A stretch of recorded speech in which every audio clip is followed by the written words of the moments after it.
बिस्मिल्लाहिर्रहमानिर्रहीम। अस्सलाम वालेकुम। नाज़रीन, कदीम हिंदुस्तान की तारीख शानदार तख्तों, कीमती जवाहरात और उनसे जुड़ी दास्तानों से भरपूर है।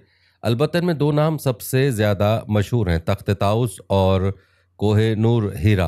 ये दोनों अपनी खूबसूरती, अज़मत और तारीख़ी अहमियत के बायस आज भी दुनिया भर में एक पहचान रखते हैं। तख्त ताउस मुग़ल बादशाह शाहजहाँ के शाहकारों में से एक था, जो जवाहरात और सोने से मुज़य्यन एक शाही तख्त था। दूसरी जानिब कोहिनूर दुनिया के सबसे कीमती हीरे में शुमार होता है, जिसे कई हुक्मरानों ने अपनी ताकत की अलामत समझा। नाज़रीन, इन दोनों के साथ जुड़े किस्से हमें हिंदुस्तान के शानदार माजी, जंगों और हुक्मरानी के पेचीदा मोड़ की झलक दिखाते हैं।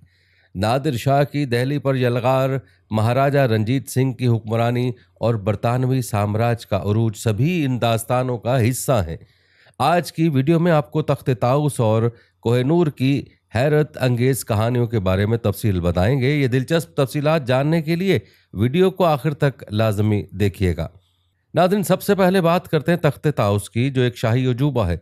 नाज़रीन, आपको बताते चलें कि तख्त ताउस, जिसे फ़ारसी में तख्त ताबूस कहा जाता है, मुगलिया सल्तनत के शानदार शान शौकत का एक मुनफरिद शाहकार था। इस तख्त को मुग़ल बादशाह शाहजहाँ ने 1628 में अपनी सल्तनत की अजमत की अलामत के तौर पर बनवाया। नाज़रीन, शाहजहाँ, जो ताजमहल जैसी यादगारों के तख्लीक़कार के तौर पर मशहूर हैं, उन्होंने तख्त ताउस को भी उसी लगन और नफासत के साथ तामीर करवाया ताकि ये उनकी सल्तनत की ताकत और दौलत की नुमाइंदगी कर सके। तख्त के बारे में रिवायत ये बताते हैं कि तख्त की तामीर में सोना, चांदी और बेशबहा जवाहरात का इस्तेमाल किया गया था। उस पर कीमती पत्थर जैसे ज़मुर्द, याकूत और नीलम जड़े गए थे, जिनकी चमक से तख्त एक शाही अजूबा मालूम होता था। लेकिन तख्त का सबसे नुमाया पहलू उसके अतराफ में बनाए गए दो मोर थे। ये मोर जवाहरात और कीमती धातों से तैयार किए गए थे, जिनकी बनावट और डिज़ाइन इतने शानदार थे कि वो हकीकत के करीब मालूम होते थे। उन्हीं मोरों की मौजूदगी की वजह से उसे तख्त ताउस का नाम दिया गया, क्योंकि ताउस फ़ारसी ज़ुबान में मोर को कहते हैं। रिवायत के मुताबिक ये तख्त मुगलिया दरबार के मरकज़ी मकाम पर रखा जाता था और अहम शाही तकारीब में इस्तेमाल होता था। तख्त ताउस सिर्फ एक शाही नशिस्त नहीं, बल्कि मुग़ल सल्तनत की ताकत और शाही जमालियात की अलामत था। ये तख्त उन जवाहरात से भी मुज़य्यन था जिनमें मशहूर कोहिनूर हीरा भी शामिल था, जो उसे मज़ीद अहमियत बख्शता था। याद रखें, तख्त ताउस की तामीर शाहजहाँ के दौर की फ़नकारी, कारीगरी और वसाइल की फरावानी का जिंदा सबूत है। ये तख्त न सिर्फ मुगलिया सल्तनत की अजमत का गवाह था, बल्कि उसके ज़रिए शाहजहाँ ने अपनी हुकूमत की सकाफती और फ़नकाराना बरतरी का पैगाम दिया। नाज़रीन, ये तख्त सिर्फ एक फर्नीचर का टुकड़ा नहीं, बल्कि मुग़ल सल्तनत के इक़्तिदार का मरकज़ था। तख्त की बुलंदोबाला साख्त, उस पर किए गए सोने के नकूश और जवाहरात की चमक दमक देखने वालों को हैरत में डाल देती थी और मुग़ल सल्तनत की अज़मत का जीता जागता सबूत थी। नाज़रीन, ये था मुख्तसर तज़किरा तख्त ताउस की बनावट के हवाले से। अब बात करते हैं तख्त ताउस को लूटने की दास्तान की। तारीखी रिवायत के मुताबिक 1739 में तख्त ताउस की लूट मुगलिया सल्तनत की तारीख का एक अलमनाक और यादगार वाक़या है। नादिर शाह, जो उस वक्त के फ़ारिस यानी मौजूदा ईरान का ताकतवर हुक्मरान था, उसने हिंदुस्तान पर एक बड़ी फ़ौज के साथ हमला किया। इस हमले का मकसद न सिर्फ मुगलिया सल्तनत को ज़ेर करना था, बल्कि उसकी बेपनाह दौलत को अपने कब्ज़े में लेना भी था। रिवायात बताती हैं कि नादिर शाह की फ़ौज ने दिल्ली पर कब्ज़ा कर लिया और शहर में कत्ल गारत का बाजार गर्म किया, जिसे तारीख़ में कत्ल आम दिल्ली के नाम से याद किया जाता है। दिल्ली की फतह के बाद नादिर शाह ने मुगलिया ख़जाने को बेदर्दी से लूट लिया था। उस ख़जाने का सबसे कीमती और शानदार हिस्सा तख्त ताउस था। ये तख्त अपनी शान शौकत और कीमती जवाहरात की बिना पर दुनिया के सबसे नायाब शाही तख्तों में शुमार होता था, क्योंकि तख्त सोने के नकूश, कीमती पत्थरों और मशहूर कोहिनूर हीरे से मुज़य्यन था। तारीख बताती कि दिल्ली में कत्लेआम के बाद नादिर शाह इस शाहकार को ईरान ले गया, जहाँ ये फ़ारसी सल्तनत के ख़जाने की जीनत बन गया और नादिर शाह की फतह की अलामत के तौर पर इस्तेमाल हुआ। रिवायत के मुताबिक नादिर शाह ने अपनी ज़िंदगी में तख्त ताउस को अपनी बादशाहत की अजमत का इजहार के लिए इस्तेमाल किया, लेकिन 1747 में नादिर शाह की मौत के बाद तख्त ताउस के साथ वही हुआ जो बहुत सी लूटी हुई कीमती अशिया के साथ होता है। नादिर शाह के कत्ल के बाद फारिस में सियासी अदम इस्तेहकाम पैदा हुआ, जिसके नतीजे में तख्त ताउस के टुकड़े टुकड़े कर दिए गए। उस पर जुड़े कीमती जवाहरात बशमुल कोहिनूर मुख्तलिफ हुक्मरानों, जर्नैलों और तजारती अफराद के हाथों तकसीम हो गए। नाज़िन, तख्त ताउस की लूट खसूट और उसका अंजाम मुगलिया सल्तनत की कमज़ोरी और नादिर शाह की अस्करी हिकमत अमली की अक्कासी करता है। ये तख्त जो कभी मुगल शान शौकत की अलामत था, पहले फारिस में नादिर शाह की फतह की यादगार बना और उसके बाद उसके शहराजे बिखर गए। याद रखें, तख्त ताउस की लूट सिर्फ एक शाही नशिस्त की गुमशुदगी नहीं, बल्कि हिंदुस्तान की सकाफती वरासत पर एक गहरा धचका था। अफसोस यह है कि हिंदुस्तान की तारीख का शाही वर्सा दोबारा से अपनी असल हालत में ना लाया जा सका। आज भी तख्त ताउस के असल अज्जा और जवाहरात मुख्तलिफ जगहों पर बिखरे हुए हैं और इसकी असल हालत को दोबारा देखना नामुमकिन है। नाज़रीन, ये था तस्करा तख्त ताउस की शान व शौकत का और उसके अंजाम का। आइए बात करते हैं कोहिनूर हीरे की, जिसे जवाहरात का बादशाह भी कहा जाता है। नाज़रीन, कोहिनूर, जिसका मतलब फारसी में रोशनी का पहाड़ है, दुनिया के सबसे कीमती और मशहूर हीरे में शुमार किया जाता है। कहते इस हीरे की इब्तदाई तारीख हिंदुस्तान की कदीम तहजीबों से जुड़ी हुई है और इसे दुनिया के सबसे कदीम जवाहरात में से एक समझा जाता है। कोहिनूर को इब्तदाई तौर पर दरियाए करिश्ना के इलाके में दरियाफ्त किया गया, जो आज के आंध्रा प्रदेश का हिस्सा है। यह खित्ता अपनी मादनियात, खास तौर पर हीरे की कानों के लिए मशहूर था और कोहिनूर उन्हीं कानों से निकाला गया था। कहा जाता है कि कोहिनूर की तारीख 4000 साल पुरानी है और कदीम हिंदुस्तानी तहरीरों में इसका जिक्र सेमांतिक मैनी के नाम से मिलता है। हिंदू मजहब की रिवायती किस्सों में इस हीरे को एक मुकद्दस और जादुई जवाहर समझा जाता था, जो ताकत और खुशहाली का जरिया था। रिवायत बताते कि इब्तदाई दौर पर कोहिनूर हिंदू देवताओं के मंदिरों की जिनत बना और मुकद्दस खजाने का हिस्सा रहा। इस हीरे को निहायत अकीदत के साथ रखा जाता था और इसे खुदाओं के दिए गए तोहफे के तौर पर देखा जाता था। कहते हैं हीरे की तारीख का अहम मोड़ उस वक्त आया जब हिंदुस्तानी हुक्मरानों ने इसे अपनी ताकत और शान शौकत की अलामत के तौर पर अपनाना शुरू किया।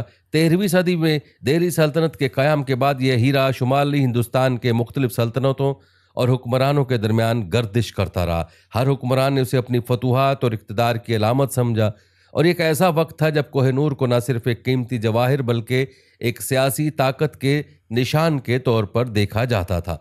रिवायत बताते कि कोहिनूर मुगल सल्तनत के उरूज के साथ मजीद नुमाया हो गया था।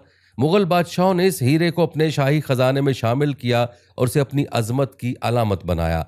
अकबर, जो मुगल सल्तनत के बानियों में से एक थे, उन्होंने कोहिनूर को शाही ताज का हिस्सा बनाया और उसे शाही तकारीब में नुमाया मकाम दिया।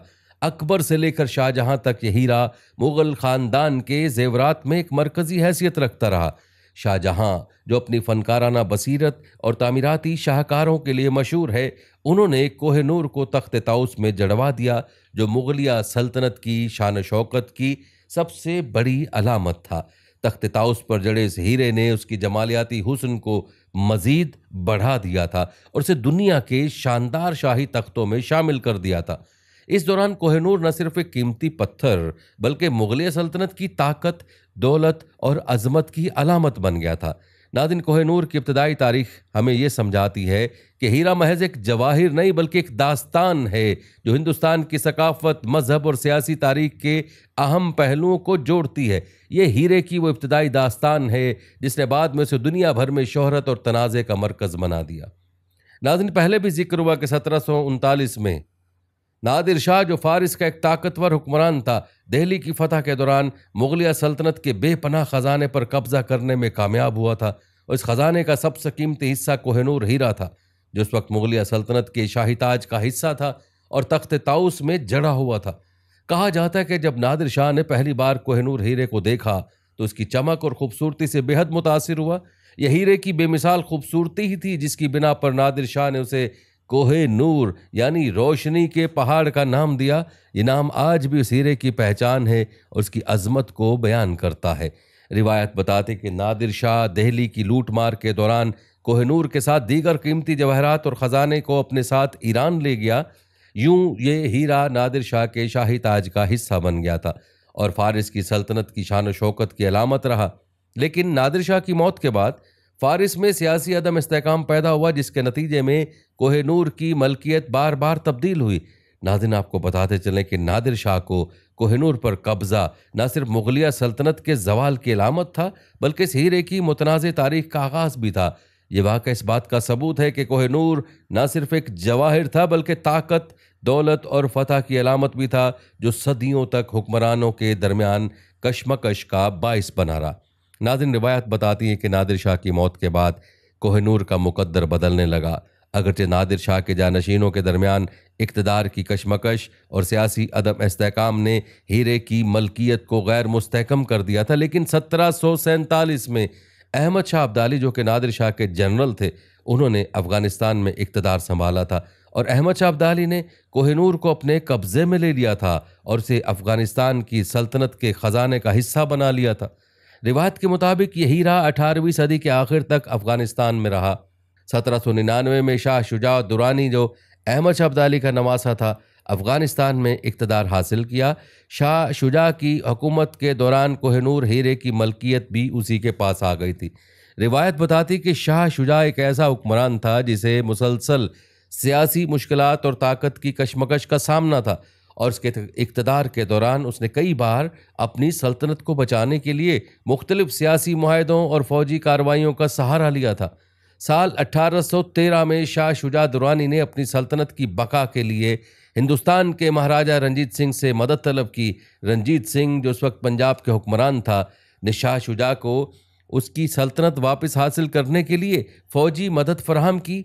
कहा जाता है कि इस मुआहदे के बदले शाह शुजा ने कोहिनूर हीरे को रंजीत सिंह के हवाले कर दिया था। यूं कोहिनूर हीरे का सफ़र अफ़गानिस्तान से पंजाब तक पहुंचा और यह हीरा दोबारा हिंदुस्तान पहुंचकर महाराजा रंजीत सिंह के ख़जाने का हिस्सा बन गया।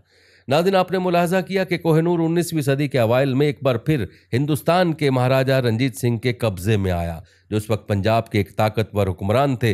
रंजीत सिंह ने कोहिनूर को अपनी सल्तनत की शान व शौकत और ताकत की अलामत के तौर पर अपनाया। उनके नज़दीक ये हीरा सिर्फ एक कीमती जवाहिर नहीं, बल्कि उनके इक़्तिदार और अज़मत की निशानी था। कहते कोहिनूर को महाराजा के शाही तख्त में मरकज़ी मकाम हासिल था और उसे महाराजा के शाही दरबार और अहम तकारीब में नुमाया तौर पर पेश किया जाता था। रिवायत के मुताबिक रंजीत सिंह के दौरे हुकूमत में कोहिनूर का शुमार दुनिया के मशहूर तरीन जवाहरात में होता था। यह हीरा उनकी फ़ौजी फतूहात और सियासी कामयाबियों की नुमाइंदगी करता था। कहा जाता है कि रंजीत सिंह ने कोहिनूर को अपनी हुकूमत के दौरान अवामी फ़ख्र का बाइस बनाया और उसे अपनी मजहबी अकायद के साथ जोड़ते हुए उसे दरबार साहब अमृतसर में रखने की ख्वाहिश का इजहार भी किया था। कहते हैं उस वक्त महाराजा दलीप सिंह, जो कि महाराजा रंजीत सिंह के सबसे छोटे बेटे और पंजाब के कमसिन हुक्मरान थे, उनको ज़बरदस्ती बरतानवी हुकाम के ज़ेर असर कर दिया गया था और मुआहिदा लाहौर के तहत दीगर शाही ख़जाने के साथ कोहिनूर को भी बरतानवी हुकाम के हवाले कर दिया गया था। रिवायत के मुताबिक यह हीरा बरतानवी सल्तनत के लिए एक अहम इलामत के तौर पर तस्लीम किया गया, जो उनके इस्तेमारी ताकत और कामयाबी को जाहिर करता था। रिवायत बताती है कि कोहिनूर को जल्द ही बहरी जहाज़ के ज़रिए लंदन भेजा गया। ये सफ़र खुद एक मशहूर वाक़या बन गया, क्योंकि हीरा नहायत कीमती होने के सबब सख्त हिफाजती इंतज़ामात के तहत ले जाया गया था। लंदन पहुँचने के बाद कोहिनूर को मलका विक्टोरिया के सामने पेश किया गया था और ये जल्द ही शाही ख़जाने का हिस्सा बन गया। रिवायत बताती कि 1851 में कोहिनूर को लंदन में मुनक्किद होने वाली अजीम नुमाइश में आवाम के सामने पेश किया गया, जहाँ हज़ारों अफराद ने उसकी खूबसूरती का मुशाहिदा किया। ताहम बरतानवी अवाम और मीडिया ने हीरे की चमक और कटाई पर तनकीद की, जिसके बाद उसे असर नो तराश करके एक बेज़वी शक्ल दी गई ताकि उसकी चमक और दिलकशी में इजाफा हो सके। कहते बाद में कोहिनूर को मलका विक्टोरिया के शाही ताज में जड़ा गया और तब से ये बरतानवी शाही ताज के मुख्तलिफ वर्जन्स का हिस्सा रहा है। नाज़रीन, जहाँ तक ये सवाल है कि कोहिनूर आज कहाँ है, तो आपको बताते चलें कि आज कोहिनूर लंदन के टावर में महफूज है, जहाँ ये बरतानवी शाही जवाहरात की नुमाइश का मरकज़ी हिस्सा है। ताहम कोहिनूर की मलकियत अब भी तनाज़े का शिकार है और कई ममालिक इसे वापस करने का मुतालबा कर चुके हैं। नाज़रीन, आपने मुलाज़ा किया कि तारीख़ की कई अहम तब्दीलियाँ तख्त ताउस और कोहिनूर हीरे की मलकियत से जुड़ी हुई हैं, जो हर दौर में ताकत, सियासत और इक़्तिदार की अलामत रही हैं। नादिर शाह की दहली पर फतह ने मुगलिया सल्तनत के ज़वाल और ईरान की ताकत को उजागर किया, जब वह तख्त ताउस और कोहिनूर को ईरान ले गया। उसके बाद महाराजा रंजीत सिंह ने कोहिनूर को अपनी सल्तनत का हिस्सा बनाकर पंजाब की ताकत और खुद मुख्तारी की मिसाल कायम की। रंजीत सिंह के बाद बरतानवी साम्राज्य के अरूज के दौरान ये दोनों निशानियां उनके कब्जे में आईं, जो हिंदुस्तान पर उनके मुकम्मल कंट्रोल की अलामत बनी। याद रखें, ये अशिया न सिर्फ ज़ाती मलकियत थी, बल्कि उनके ज़रिए वक्त के हुक्मरानों ने अपने इक़्तिदार और असर व रसूख की कहानी दुनिया के सामने पेश की। हर दौर में ये तब्दीलियाँ इक़्तिदार के बदलते रंगों की गवाह हैं। नाज़रीन, अगर बात की जाए तख्त और हीरे के यादगारों और बाकियात की, तो तारीखी रिवायत के मुताबिक तख्त ताऊस अब अपनी असली हालत में मौजूद नहीं है, क्योंकि नादिर शाह के बाद उसके कीमती जवाहरात और सोने को अलग कर दिया गया था। ताहम उसकी तारीख और शान आज भी कदीम हिंदुस्तानी सकाफत और मुगलिया दौर के अजीम वर्से का हिस्सा हैं। और जहाँ तक बात है कोहिनूर हीरे की, तो कोहिनूर आज भी लंदन के टॉवर में बरतानवी शाही ताज का हिस्सा है, लेकिन इस पर हिंदुस्तान, पाकिस्तान, अफगानिस्तान और ईरान के दरमियान तनाज़ा बरकरार है। हर मुल्क उस पर अपनी तारीखी मलकियत का दावा करता है, लेकिन बरतानवी हुकूमत ने इसे वापस करने से इनकार कर दिया। नाज़रीन, तख्त ताऊस और कोहिनूर की कहानियाँ हमें ये सबक देती हैं कि दौलत और ताकत कितनी आर्जी होती हैं, लेकिन उनके पीछे छुपी तारीख हमेशा जिंदा रहती है। तख्त ताऊस और कोहिनूर के किस्से आज भी लोगों की दिलचस्पी का मरकज़ हैं, और ये इंसानी तारीख की गैर मुतवक्के मोड़ और पेचीदगियों को जाहिर करते हैं। नाज़रीन, तख्त ताऊस और कोहिनूर के बारे में अपनी राय से हमें कमेंट में ज़रूर बताइएगा, और वीडियो को अपने प्यारों के साथ भी शेयर कीजिएगा। आइए अब आपको तख्त ताऊस के अलावा शाहजहां के कुछ मज़ीद करिश्माती कारनामों और तामीरात के बारे में बताते हैं। नाज़रीन, आपको बताते चलें कि शाहजहां मुग़ल सल्तनत के 5वें बादशाह अपनी तामीराती अज़मत, फ़नून लतीफ़ा के फ़रोग़ और एक मज़बूत हुक्मरान के तौर पर तारीख़ में नुमाया मकाम रखते हैं। तख्त ताऊस जैसी शाहकार तख्लीक के अलावा उनके दौरे हुकूमत में कई ऐसे करिश्मात देखने को मिले जो मुग़ल सल्तनत के सुनहरी दौर की अक्कासी करते हैं। इनमें सबसे पहले जिक्र करते हैं ताज महल का। याद रखें, ताजमहल दुनिया के 7 अजायबात में से एक है, जो शाहजहां की तख्लीकी अज़मत और उनकी मोहब्बत की एक जिंदा यादगार है। ये शानदार मकबरा आगरा में दरिया जमुना के किनारे वाक़ है और मुग़ल फ़न तामीर की बुलंद तरीन मिसाल समझी जाती। शाहजहां ने अजीम इमारत अपनी महबूब बीवी मुमताज़ महल की याद में तामीर करवाई, जिनका इंतकाल 1631 में हुआ। आपको बताते चलें कि ताजमहल की तामीर 1632 में शुरू हुई और तकरीबन 22 साल में मुकम्मल हुई। इसका मरकज़ी ढांचा सफ़ेद संगे मरमर से बना है, जो चांदनी रात में अपनी खूबसूरती को मज़ीद नुमाया करता है।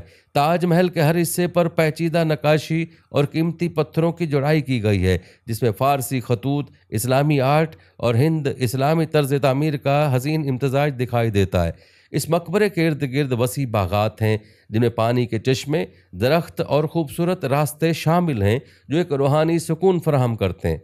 नाज़रीन, ताजमहल की हर तफसील शाहजहां की मोहब्बत, फ़नून लतीफ़ा के ज़ौक़ और उनकी तामीराती अज़मत की गवाही देती हैं। ये सिर्फ़ एक मकबरा नहीं, बल्कि मोहब्बत की लाजवाल कहानी का एक ज़िंदा नमूना है। नाज़रीन, ये था तज़किरा ताजमहल का। अब जिक्र करते जामा मस्जिद दिल्ली का, जिसे शाहजहानी मस्जिद भी कहा जाता है। मुग़ल दौर की तामीराती अज़मत का एक शानदार मिसाल है। ये मस्जिद शाहजहां ने 1656 में तामीर करवाई, जो उस वक्त दिल्ली के मरकज़ में वाक़ है।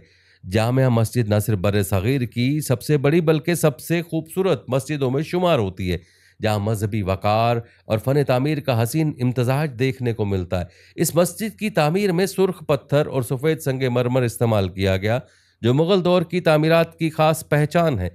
मस्जिद के 3 अज़ीमुशान गुंबद सफ़ेद संगे मरमर से बने हैं, जबकि बुलंद मीनार सुर्ख पत्थर और मरमर के इम्तजाज से तामीर किए गए। इसका वसी सहन 25,000 नमाजियों को एक साथ इबादत करने की सहूलत फराहम करता है। जामे मस्जिद के अंदरूनी हिस्से की पेचीदा नक्काशी, कुरानी आयात की खताती और दीवारों पर की गई जड़ावकारी मुग़ल फ़न के आला ज़ौक़ की अक्कासी करती हैं। मस्जिद के इर्द गिर्द का इलाका कदीम दिल्ली की सकाफ़त और तारीख़ को ज़िंदा रखता है, जो आज भी सयाहों और इबादत गुजारों को अपनी तरफ मुतवज्जे करता है। याद रखें, जामे मस्जिद दिल्ली मजहबी अहमियत और फ़न तामीर की अज़मत का एक ज़िंदा शाहकार है।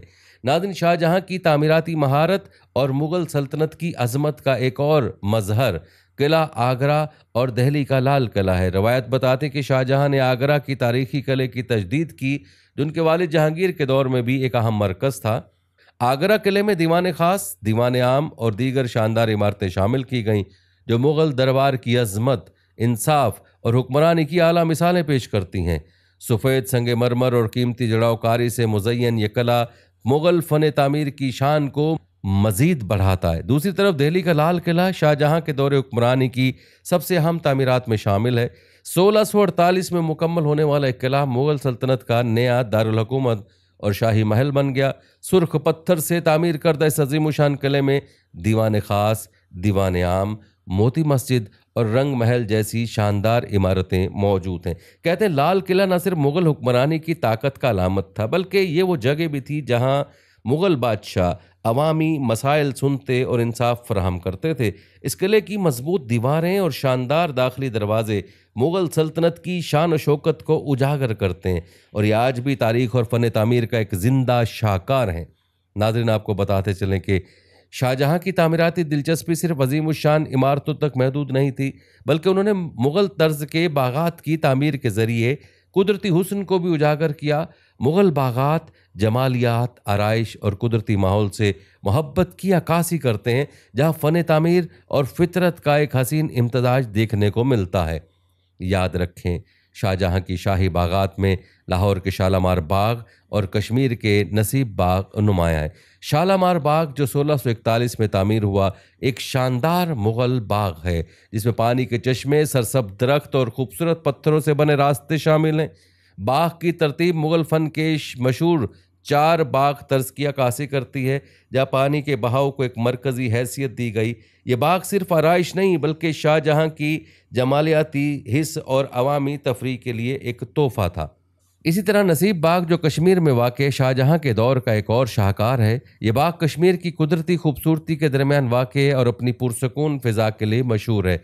नाज़रीन, शाही बागात मुगल फ़न तामीर, कुदरती माहौल और शाहजहां के हुस्न परस्त ज़ौक़ की यादगार हैं, जो आज भी सयाहों और तारीख़ के शायकीन को अपनी तरफ मुतवज्जे करते हैं। नाज़रीन, ये एक तारीख़ी हकीकत है कि शाहजहां के दौर में मुगल फ़न तामीर में जड़ावकारी और नक्काशी को गैर मामूली अरूज हासिल हुआ। कीमती और नीम कीमती पत्थरों की बारीक कारीगरी के ज़रिए इमारतों को सजाने का फ़न ताजमहल, दीवान खास और मोती मस्जिद जैसे शाहकारों में नुमाया है। ताजमहल में सफ़ेद संगमरमर पर कीमती पत्थरों की जड़ाई से खूबसूरत फूल और कुरानी आयात तख्लीक की गईं, जो उस दौर के फ़नी ज़ौक़ की अक्कासी करती हैं। इस तरह दीवान खास की दीवारों पर जड़ावकारी ने शाही दरबार को एक शानदार मंजर दिया, जबकि मोती मस्जिद की सादगी और खूबसूरती ने उसे मुनफरिद बनाया। नाज़रीन, ये फ़न तामीराती जमालियात की महराज है, जो शाहजहां के ज़ौक़ हुस्न और मुग़लों की फ़नी बुलंदियों का मजहर है। याद रखें, शाहजहां का दौर फ़नून लतीफ़ा की तरक्की के हवाले से मुग़ल सल्तनत के सुनहरी अदवार में शुमार होता है। इसके दौर में शायरी, मौसीकी और मुसव्वरी में कई नए रुझानात ने जन्म लिया, जो शाहजहां के ज़ौक़ जमाल और फ़नकारों की सरपरस्ती का नतीजा थे। रिवायत बताती कि शाहजहां के दरबार में मशहूर शौरा और मुसव्विर मौजूद थे, जिन्होंने अपनी तख्लीक़ात के ज़रिए दरबार को दुनिया के बेहतरीन फ़नकारों का मरकज़ बना दिया था। फ़ारसी और उर्दू शायरी को ख़ास तौर पर तरक्की मिली और दरबारी शौरा ने बादशाह की तारीफ़ और सल्तनत की अज़मत को अपनी शायरी में पेश किया। रिवायत के मुताबिक मुसव्वरी में मुग़ल मिनिएचर आर्ट को अरूज मिला, जहां दरबार की तकरीबात, जंगी मनाजिर और रोज़मर्रा ज़िंदगी की झलकियां तस्वीरों में कैद की गईं। मौसीकी के मैदान में भी क्लासिकी धुनों को फ़रोग़ दिया गया और दरबार मौसीकी के माहिरीन से सजा रहता था। याद रखें, शाहजहां का ज़ौक़ जमाल मुग़ल दरबार की सकाफ़त और फ़नून लतीफ़ा की बुलंदियों की अक्कासी करता है, जो आज भी तारीख़ के सफ़हात में यादगार है। नाज़रीन, तामीराती करिश्मों और फ़नून लतीफ़ा के अलावा शाहजहां के दौर हुक्मरानी में मुग़ल सल्तनत ने मुआशी तरक्की और तिजारती वुसअत के मैदान में भी बेमिसाल कामयाबियाँ हासिल कीं। बर-ए-सग़ीर, जो अपनी ज़रख़ेज़ी, कीमती वसाइल और दस्तकारी के लिए मशहूर था, शाहजहां के दौर में दुनिया के तिजारती नक्शे पर एक अहम मरकज़ बन गया था। शाहजहां ने तिजारती नेटवर्क को मजबूत करने के लिए अहम इक़दामात किए। उन्होंने समुद्री रास्तों को महफूज बनाया, जिसकी बदौलत अरब, यूरोप और जनूब मशरक़ी एशिया के साथ तिजारती ताल्लुकात मज़ीद बेहतर हुए। बंदरगाहों की तरक्की, ख़ास तौर पर सूरात और बंगाल, ने आलमी तिजारत को फ़रोग़ दिया। इन बंदरगाहों से मिसालें, कपड़े और ज़ेवरात जैसी अशिया बरामद की गईं, जो मुग़ल सल्तनत की आमदनी का बड़ा ज़रिया थीं। अंदरूनी तिजारत को बेहतर बनाने के लिए शाहजहां ने सड़कों, पुलों और किलों की तामीर की, जो तिजारती काफिलों के लिए सहूलत फराहम करते थे। उनके दौर में ज़रई पैदावार में भी इजाफा हुआ, जिसने देही मईशत को मुस्तहकम किया। शाहजहां की मुआशी हिकमत अमली और तिजारती नेटवर्क ने मुग़ल सल्तनत को एक खुशहाल और मुस्तहकम रियासत में तब्दील कर दिया, जो न सिर्फ सियासी बल्कि इक़्तिसादी लिहाज से भी दुनिया की एक अजीम ताकत थी। नाज़रीन, तारीख बताती कि शाहजहां अपनी सल्तनत में अदल इंसाफ के क़याम के लिए भी मशहूर थे। कहते उन्होंने कानून की बालादस्ती को यकीनी बनाया और अवाम के मसाइल के हल के लिए दरबार आम का इनेकाद किया, जहाँ हर तबके के अफराद अपनी शिकायत पेश कर सकते थे। शाहजहां ने अदालतों का निज़ाम मजबूत किया और जजों के इंसाफ के उसूलों पर कारबंद रहने की हिदायत दी। इंसाफ की फराहमी में उनका बुनियादी उसूल मसावात था, जहाँ किसी की समाजी हैसियत इंसाफ की राह में रुकावट नहीं बनती थी। याद रखें, ये उनका निज़ाम मुग़ल सल्तनत की पायदारी का अहम सबब था। नाज़रीन, रिवायत बताती हैं कि शाहजहां की ज़िंदगी के आखिरी साल ख़ानदानी तनाज़ात और सियासी कशमकश की नज़र हो गए थे। उनके 4 बेटों दारा शिको, शुजा, मुराद और औरंगज़ेब के दरमियान इक़्तिदार की जंग ने सल्तनत को अंदरूनी तौर पर कमज़ोर कर दिया। हर बेटा तख्त हासिल करने के लिए अपनी फ़ौज के साथ मैदान में उतरा। इस खाना जंगी ने सल्तनत को शदीद नुकसान पहुँचाया।